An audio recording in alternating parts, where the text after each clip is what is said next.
এক্সপিডরা সার্কেলে উঠতে, উঠতে না ব্লেডদের জন্য প্রেশার হইতে পারে। ফ্যালকন যদি ব্রিজটাতে আচ্ছা ফ্যালকনদেরকে তো প্রেশারটা দিবে ফর সিউর।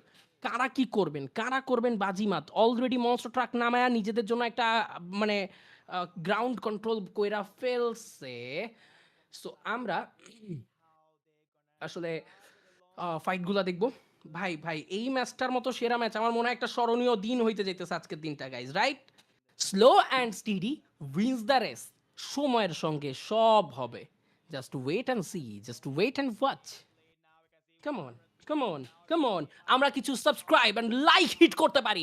এই খুশিতে ফ্যালকনস এবার কিন্তু ইন্টেনশনটা নিয়েছে পিনাকে। এই মুহূর্তে প্রথম জেপার নকটা নিয়ে আসতে দেখতে পারবো। Red Hawks just waiting. এটা খুবই ভালো চান্স। এটা খুবই ভালো ডিসিশন। রেড হক্স আরো সময় আছে। সময়ের সঙ্গে এগোতে হবে। এখনই নয়। প্রেশারটা আরো কমুক। 12 জন প্লেয়ার এই মুহূর্তে জাস্ট একদমই সেই পয়েন্ট সার্ভাইভ করা। এখন পর্যন্ত লাইভ বোর্ডে কত প্লেয়ার আছে সেদিকে রেড হক্সে তাকিয়ে থাকা উচিত।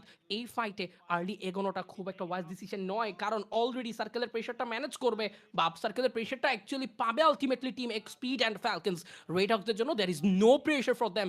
সার্কেলে ইন করতে হবে দুটো টিমকেই, ওপেন এরিয়াতে পড়তে হবে দুটো টিমকেই। হার্ড কাভারের বিরাট বড় ঘাটতি থাকবে টিম ফ্যালকনস অ্যান্ড টিম এক্সপিড এক্সপ্যান্ডদের কাছে। অ্যান্ড স্টিল একটা ফেভারেবল সার্কেল, ভালো পজিশন নিয়ে বসে থাকবেন টিম রেড হকস। শুধুমাত্র M79 ফ্যালকনসদের কাছে না থাকলেই ভালো। যদি সেটা থাকে সেটা বিধ্বংসী হতে পারে, বিপজ্জনক হতে পারে। লিমিট এখন পর্যন্ত 25 আর 1-3 ওয়ে স্প্লিট হবেন, ডিভাইড হবেন, ওয়াল মেল্টারের ব্যবহার হবে। দুটো দলই কিন্তু গ্রেনেড ওয়াল মেল্টারের ব্যবহার করছেন। এই গ্রেনেডগুলো বিধ্বংসী হতে পারে। লিমিটের সাইড থেকে প্রথম হেডশট ব্লেডকে উদ্দেশ্য করে, ব্লেড বারবার হয়ে যাচ্ছে নক, তবে দূর থেকে চলে আসবেন স্কাইলার, শর্ট এন্টার করবেন এর মধ্যে পিনা। অ্যান্ড আবারও কিন্তু ওয়ালের কিছু ব্যবহার, সার্কেলের বাইরে পড়ে যাচ্ছেন বারংবার। এক্সপিডরাও কিন্তু এই মুহূর্তে এন্টার করে ফেলছেন। এক্সপিড এক্সপ্যান্ড মনস্টার ট্রাক একটি তো রেখেছেন তারা এখন পর্যন্ত জীবিত।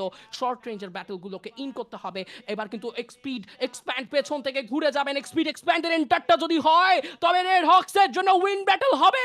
Come on, come on. এই মুহূর্তে সার্কেলের আরো একটা বিরাট বড় প্রবলেমে পড়ে গিয়েছেন। বেশ কিছু ইউটিলিটিস হারিয়ে ফেলেছে অলরেডি ফ্যালকনস, তবে রেড হক্স এখনো দমে যায়নি। রেড হক্স এখনো থেমে যায়নি। This is Bangladesh for you. আরো কিছু গ্রেনেডকে এই মুহূর্তে কিন্তু টস করতে হচ্ছে। স্কিল বকার ছোড়া হয়েছে, স্কিল বকা সেট করা হয়েছে। নক হয়ে যাবেন লিমিটেড স্নাইপার শটে। অন্যদিকে কিন্তু এন্টার করে ফেলবেন পুরো দল টিম ফ্যালকনস। ফিনিশ করা হবে টিম রেড হক্সকে। একটা big upset for Bangladesh, but না, নো ইস্যুস। এটা